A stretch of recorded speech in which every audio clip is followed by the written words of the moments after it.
The X-Zone radio and TV show is largely an opinion talk show. All opinions, comments, or statements of fact expressed by Rob McConnell's guests are strictly their own and are not to be construed as those of the X-Zone radio and TV show or in any manner endorsed by Rob McConnell, Relmar McConnell Media Company, Talkstar Radio Network, its affiliated stations, or employees.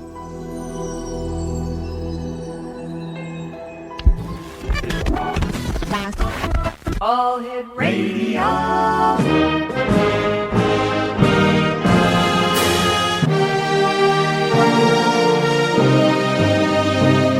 Welcome to the X-Zone, a place where fact is fiction and fiction is reality.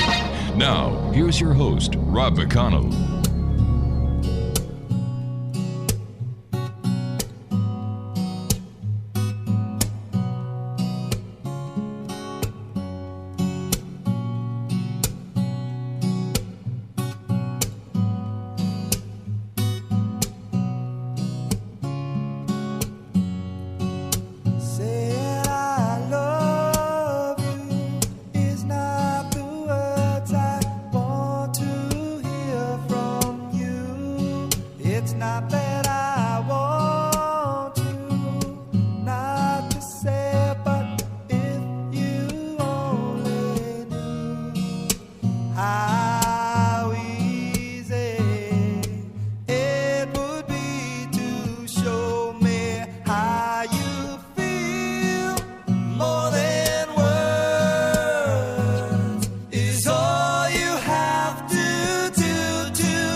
And welcome back to the X-Zone, everyone. My name is Rob McConnell. We're coming to you from our studios in Hamilton, Ontario, Canada. 1-800-610-7035, worldwide toll-free. Email xzone at xzoneradiotv.com.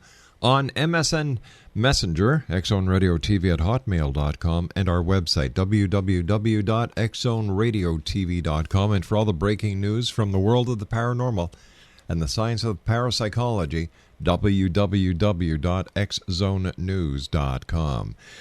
My guest this hour is Merrell Fankhauser. We're going to be talking to Merrell about his new CD entitled Return to Moo. And joining me from California is Merrell Fankhauser. And Merrell, welcome to the X-Zone. Thank you very much, Rob. It's great to be here with you. Tell our listeners a little bit about yourself, Merrell.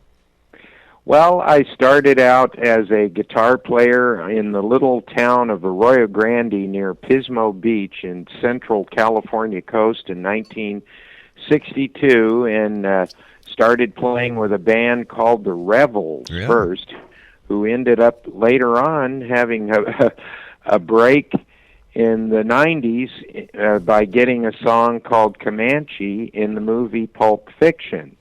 So that brought us all back together again after 30-some years. And then after the Revels in 1962, I joined a band in Pismo Beach called the Impacts, and we started out writing a bunch of instrumentals. And one of them was the song Wipeout. And the term surf music hadn't even been coined yet, and we were one of the first bands to actually do instrumental surf music, and it was really something, Rob, how all these young bands, teenage bands up and down the coast just started playing this kind of reverb-driven music. And the album came out on Delphi Records and sold 1 million, and then band broke up in 1963. I moved to the high desert area of Lancaster, formed a band called Merrell and the Exiles, and then went on from that to a band called Fapper-Dockley in the psychedelic era, which is now a big collector's item. And then HMS Bounty followed that, and then in 1969 I formed a group that didn't have a name yet, and I was cleaning up this log den near the fireplace in my suburban Los Angeles house that I was renting, and I found this 1932 edition of a book called The Lost Continent of Mu by James Churchward.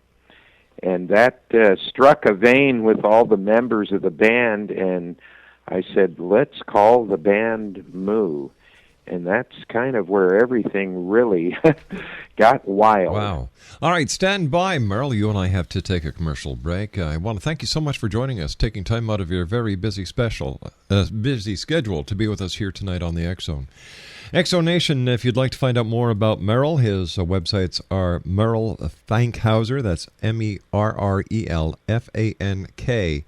FANKHAUSER.com, or gonzomultimedia.com, and that's MERRELLFANKHAUSER.com, or gonzomultimedia.com. We're talking to Merrell today about his CD entitled Return to Mu. 1-800-610-7035, worldwide toll-free. Email xzone@xzoneradiotv.com. On MSN Messenger, xzoneradiotv@hotmail.com. And our websites, www.xzoneradiotv.com and xzonenews.com. I'll be back on the other side of this 2-minute commercial break. Don't go away.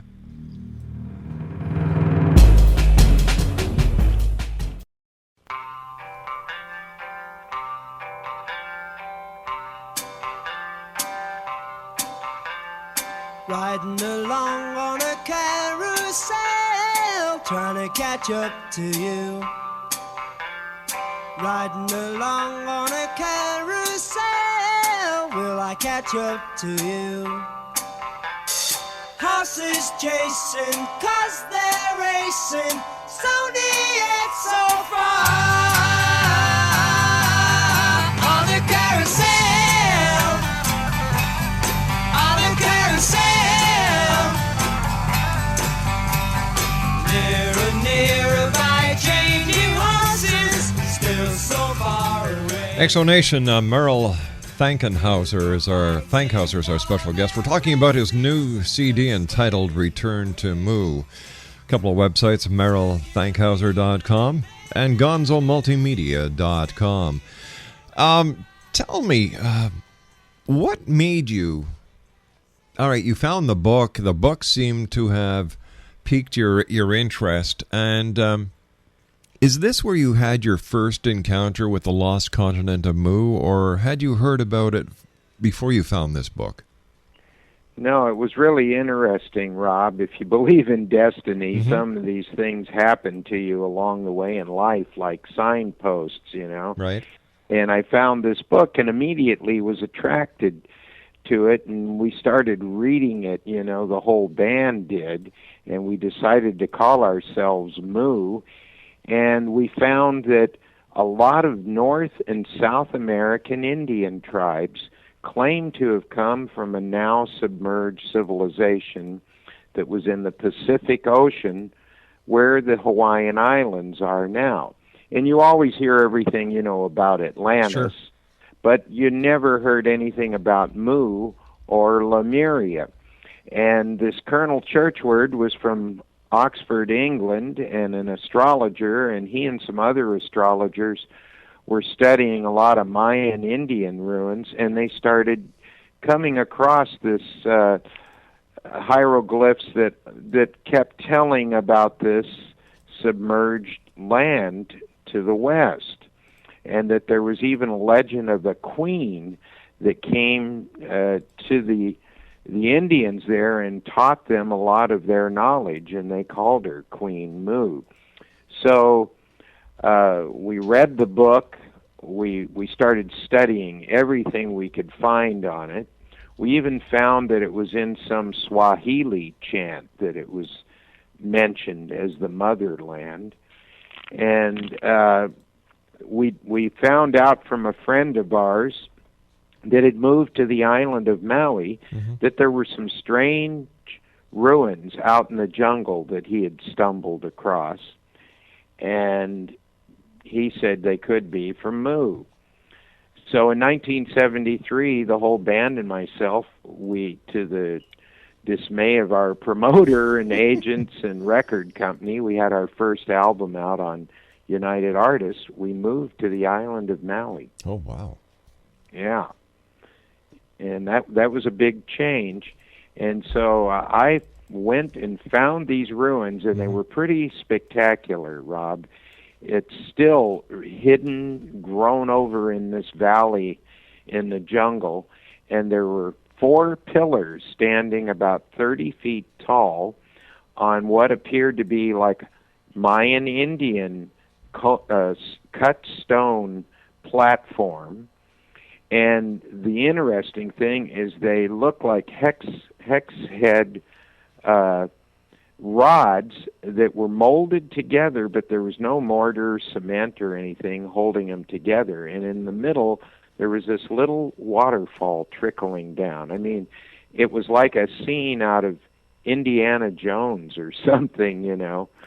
And then I noticed there was like a sidewalk going off to the side that went into this dense jungle, and it was covered over by this plant that can grow 85 feet tall with flowers and vines called howbush over there, which is like a giant hibiscus.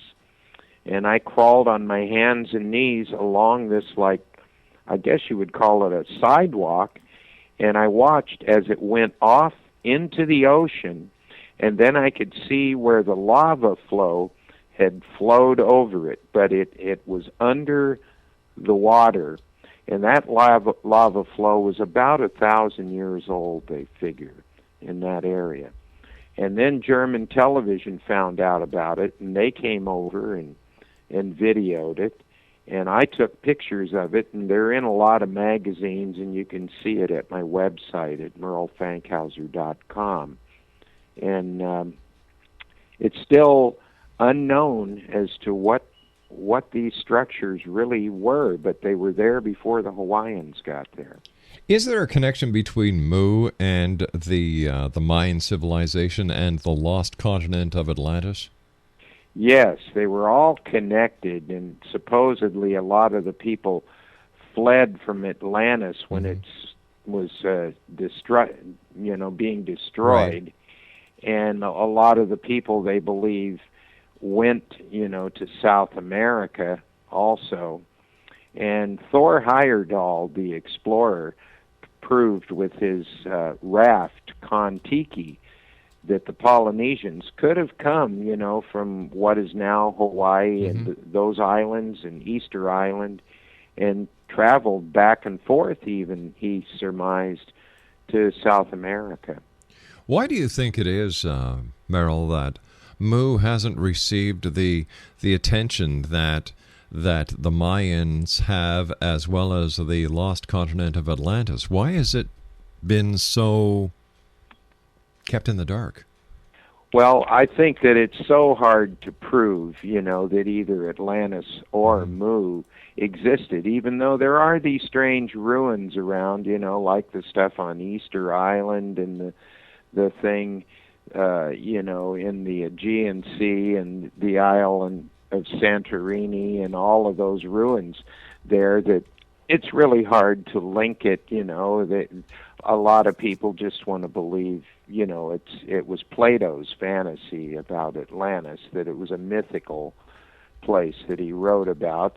But Mu also is written about in, like I said, North American Indian legend and South American Indian legend. So it's very possible, and the fact that the Ring of Fire, this big fault zone that goes up the state of California and all the way around through the Aleutian Islands, the Hawaiian Islands are right out there in the middle on that plate.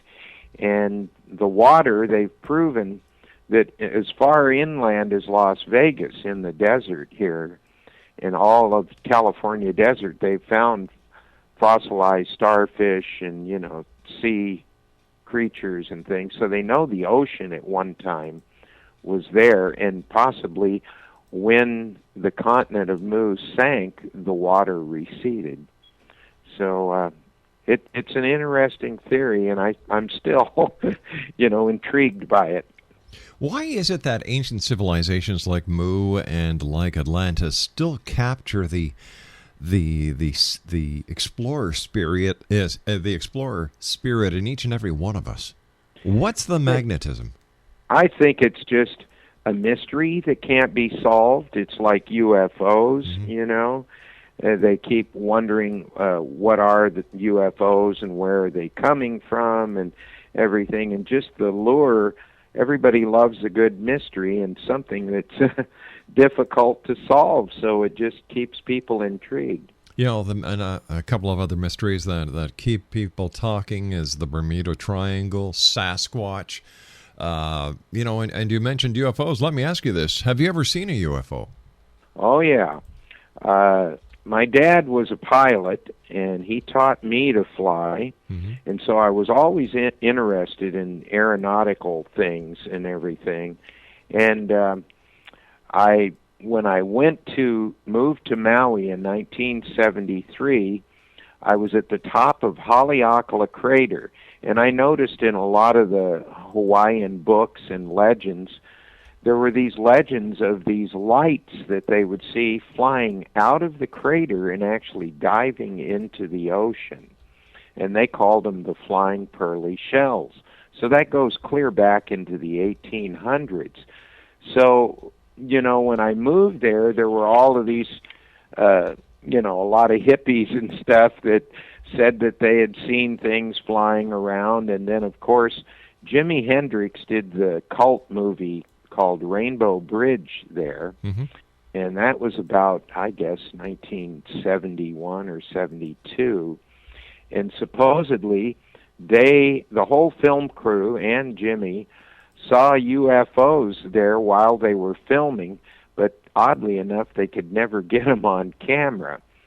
And it's, you know, the whole mystique of that is still there. And one night we were at the top of Haleakala Crater, the whole band and myself and some other people, and we were looking out at the crater, and the sun went down.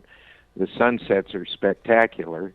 And 15 minutes or so after it got dark, this greenish white pulsating light appeared over the valley of the crater. And there was no sound, and we were first thinking, well, could it be a helicopter? What is it? And we sat there and watched it for about 5 minutes, I would say, and there was an old Navy guy there with his wife that was in the Second World War, and he said, boy, I've never seen anything like that. And just when he said that, it split into three, and it formed like an inverted pyramid and started shining lights from one to the next, and the whole floor of the crater lit up. And just as fast as that happened, they all went back together as one, shot straight up in a few seconds, and disappeared. Wow. And that's the only thing that I've ever seen, but it inspired me to write a song called Calling from a Star about it. All right, stand by, Merrell. You and I have got to take another commercial break. We'll be right back. Exonation, Merrell Fankhauser is our special guest. We're talking about Merrell's new CD called Return to Moo. Now, here's a couple of websites. www.merrellfankhauser.com. That's MERRELFANKHAUSER.com. And gonzomultimedia.com. And Merrell and I will be back on the other side of this news break as the X Zone continues from our studios in Hamilton, Ontario, Canada. My name is Rob McConnell. Check out xzoneradiotv.com, and of course, you can always listen to our podcast with our compliments at xzonepodcast.com. Don't go away, we'll be back after the news. Riding along on a carousel, will I catch up to you? Horses chasing, 'cause they're racing, so near yet so far.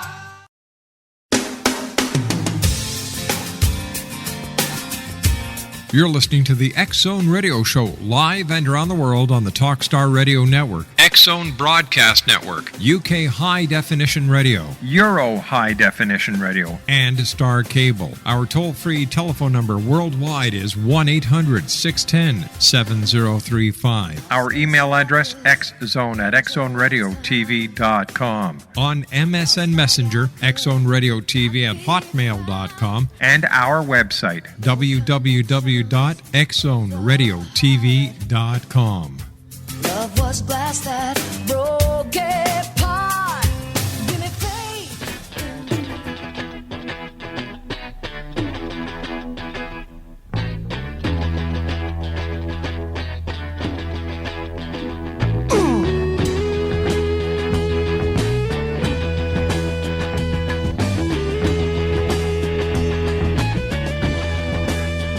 American woman, stay away from me. American woman, mama, let me be. Don't come hanging around my door. I don't want to see your face no more. I got more important things to do than spend my time growing old with you. Now, woman, I said stay away. American woman. Welcome back, everyone. This is the X Zone on the Talkstar Radio Network, X Zone Broadcast Network, UK High Definition Radio, Euro High Definition Radio, Star Cable, X Zone TV, and our growing family of broadcast affiliates right across Canada, the United States, Central America, the Caribbean, South America, the Pacific Rim, Asia, India, Africa, and Europe. Worldwide toll-free, 1-800-610-7035. Email xzone@xzoneradiotv.com. On MSN Messenger, xzoneradiotv@hotmail.com, and our website, www.xzoneradiotv.com. Merrell Fankhauser is our special guest. We're talking to Merrell about his new CD entitled Return to Moo. And Merrell, why did you decide to tell the story of your search for Moo in a song? Well, I'd always wanted to be able to get this message about Moo and the discoveries that I'd made, Rob, in Hawaii, and a lot of that now has all been published in magazines, a lot of it in Europe, actually. And I just, felt this desire to get this message out, and I was very lucky to meet William E. McEwen, the producer that discovered the Allman Brothers Nitty Gritty Dirt Band, Steve Martin, and a bunch of other people, and he was intrigued by this story about the lost continent of Moo. So we spent almost 7 years, Rob, producing this album, and it's got some of the greats of rock and roll on it. Nicky Hopkins, a fabulous piano player that played with the Beatles and the Stones. It was some of his last recordings before he passed away, as well as John Cipollina, the guitar player from Quicksilver Messenger Service, is on it. Jay Ferguson and Ed Cassidy from Spirit is on it. I'm forgetting a lot of people. Well, what I'd like to do now, if it's all right with you, Merrell, is give our listeners a little bit of a taste of what they can expect when they buy their very own copy of Return to Moo. Does that work for you? Works for me, Rob. All right, let's give them a little taste of Moo.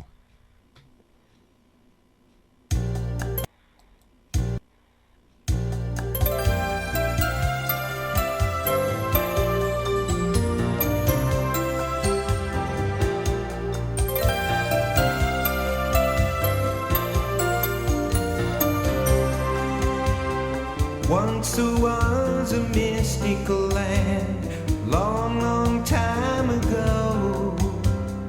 Everyone was happy there, long, long time ago.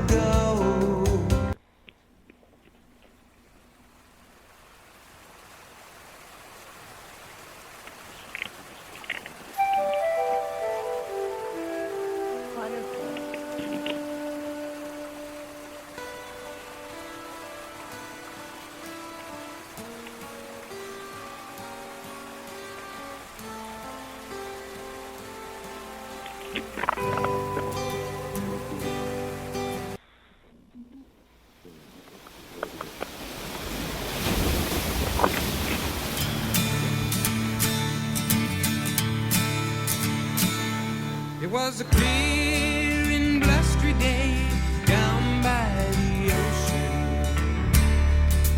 Two silver saucers appeared on the horizon. Me and my friends, we stared in amazement. Could this be the place we've seen in our dreams? We would run our way through a bay. The sky was full of flowers. All right, that'll just give you a taste of this CD, Exo Nation. This is a great CD, and I know that every member of the Exo Nation will want a copy of this. It's available at gonzomultimedia.com and merrellfankhauser.com. Fantastic audio tracks. And how long did it take to produce the CD? 7 years? Yeah, it was 7 years in the making, Rob, and some of those songs were written actually in the late 70s, and I had a little two-story type Tarzan jungle house on Maui by a stream and a waterfall that I wrote most of those songs in, and actually that waterfall that you hear at the beginning of the song, Waterfall, was the real waterfall there on Maui. I recorded it, and then when I came back to the mainland, we dubbed it into the beginning of the song. Do you think that we will ever learn the answers to a lot of the mysteries that have kept us mystified throughout the years, like the Bermuda Triangle, Bigfoot, or even UFOs in our lifetime?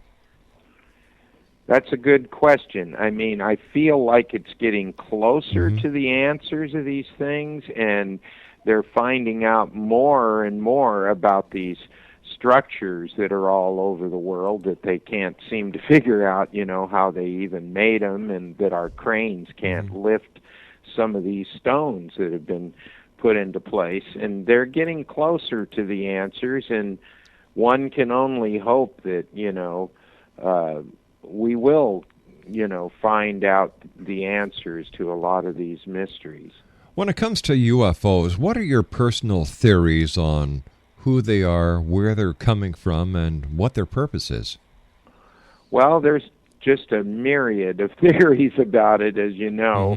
And I know Admiral Byrd did all of that study, and he believed in the hollow earth thing, that there was a place where the UFOs went under the ground and that they had some base there. And I've heard a lot of people saying that they feel like the UFOs, and if they're alien from outer space, have been here for maybe thousands of years, you know, and that actually not all of them are from outer space, that some of them are right here on this planet. So I'm still keeping an open mind as to what it really is. What do you think finding the lost continent of Mu can mean to the people in present-day societies? And what do you think we could actually learn from the ancient lost continents and civilizations? Well, I think, you know, the story of how Atlantis was destroyed, how, you know, the things that got out of control with them that led to their demise is an important lesson to be learned for all mankind. And I think we have a problem with nuclear power plants, as we all see right now, because there's been so many accidents with that, and that, you know, this could be a wake-up call for everybody.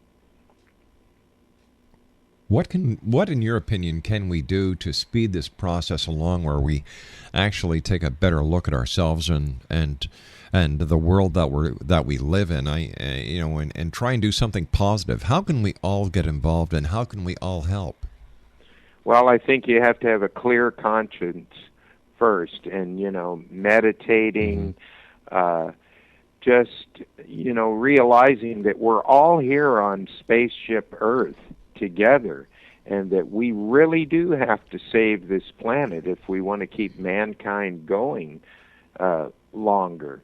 and any little thing that people can do, like trying to live in a more efficient way without using fossil fuel and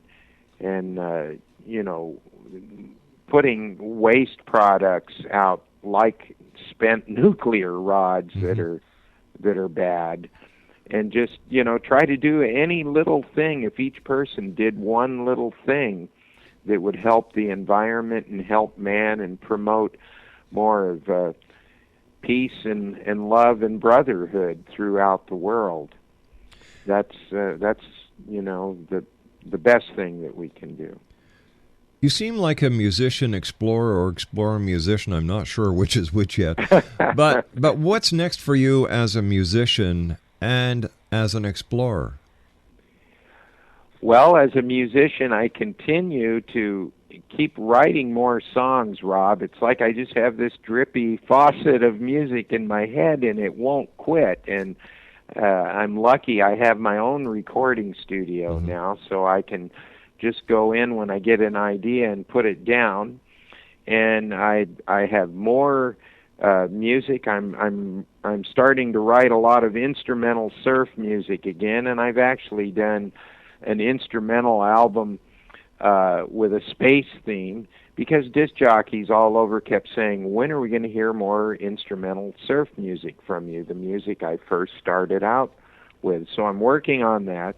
And then I've been doing my Tiki Lounge TV show for 11 years now here in California. Tell me more about that Tiki Lounge. Does this have something to do with the South Pacific? Yes, it does. I got a real Samoan tiki in here and a lot of Hawaiian artifacts, and it looks like you're in Hawaii. In fact, I moved back from Maui in 1987, but the show is broadcast there, and people still think I'm hiding out in the jungle somewhere doing this show. And then when I see people here in town where I live, they go, "What are you doing here? We thought you were in Hawaii." So I've got everybody fooled, but it's really been fun.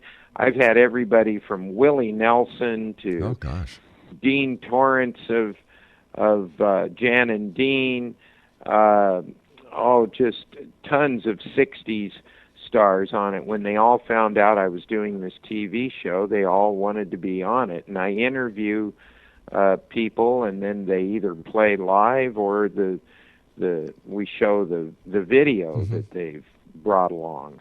And there's clips from the show that you can see on YouTube.com.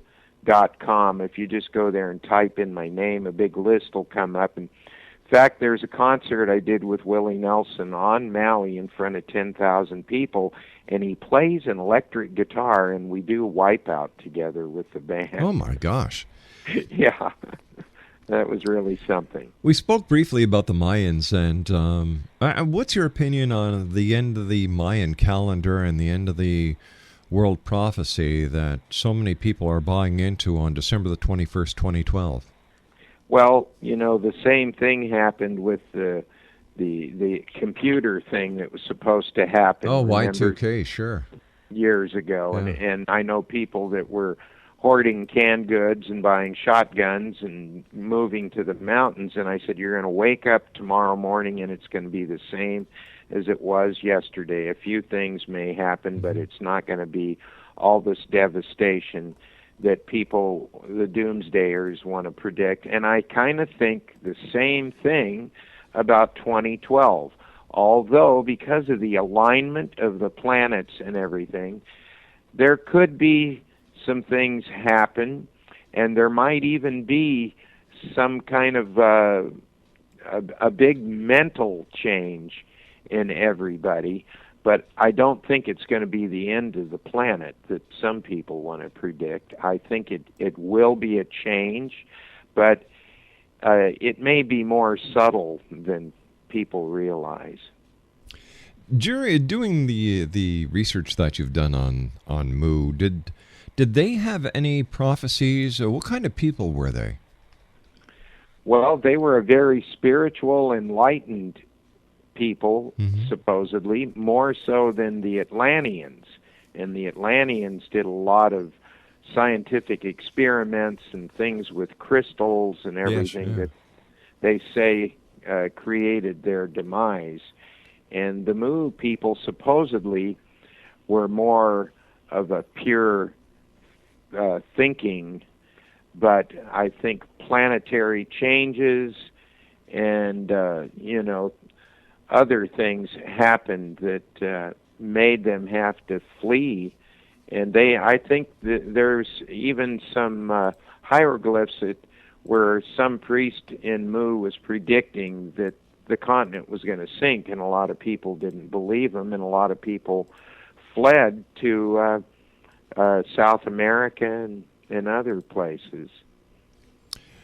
You and I have to take our final break. I must tell you, Merrell, that it's great having you here. This hour just flew right by. We'll have to get you back on in the future so we can talk more about the other fascinating things that you've done, as well as talk about the good old days of music. Great, Rod. Yeah, it's really been nice. I've enjoyed it. Stand by, friend. You and I have got to take our break. We'll be right back. X-Zone Nation, we're talking to Merrell Fankhauser.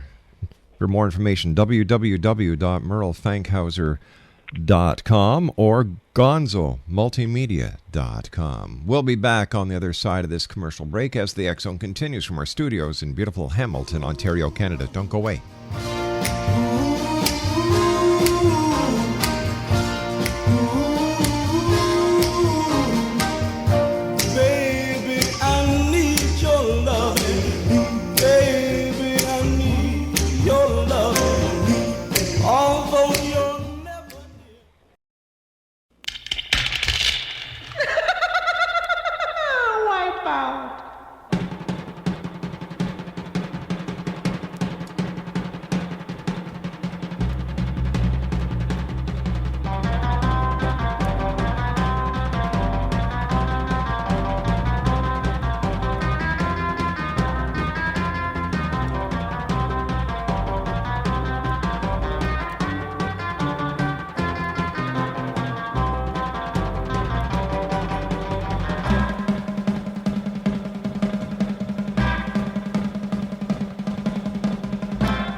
And welcome back, everyone.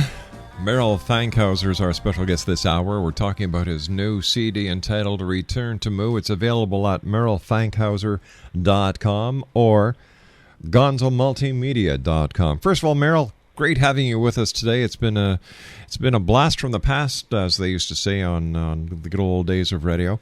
What message would you like to leave with the X-Zone Nation tonight after the exploring you've done on Mu, after the exploring you've done to the actual locations, the people you've met, the stories you've heard? There must be something that you can share with us that will inspire the listeners. Well, I think that everybody should always keep an open mind to everything, Rob, because sometimes, the wildest things that people think about, that a lot of people go, nah, that could never happen. It just might happen. And in your lifetime, you may see these things. I mean, look, we went from the horse and buggy days to jet airplanes to rockets to even landing on the moon. Mm-hmm. So to me, the most important thing is keeping an open mind that, whatever you can think of just might be possible. And as the hippies on Maui used to say, watch out what you wish for. You just might get it. You know what? I believe that the hippies were right on, except their timing was a little off. But I'll tell you something, I look back at the 60s and everything was right there. Make love, not war, good vibrations. Yeah. The music, the music of the 60s was, in my opinion, the pinnacle of wonderment. bands like the Loving Spoonful, the Ventures, the Beatles, the Rolling Stones, the Nitty Gritty Dirt Band. You're exactly right. you know- And the time I spent with Nicky Hopkins, who I dearly loved, great piano player, played with all of those great bands, he felt the same way. The thing about the music in the 60s was so inspiring, and we had that feeling, and a lot of the things that the hippies believed in, healthy food and not polluting the atmosphere. I mean, look at it. They were talking about that way back then, and a lot of them were right. It's just amazing how many things that they were right on about. Just imagine if we would have listened back then. Yeah, because it's slipped a cog here and there, hasn't sure it? And has. things have gotten a little out of hand. Merrell, I want to thank you ever so much for joining us. It's been a great pleasure talking to you. Thank you for taking me down memory lane, and thank you for the great work that you've done on Moo, and I love your CD. And Exo Nation, if you'd like to get a copy of this wonderful CD, MerrellFankhauser.com, MERRELL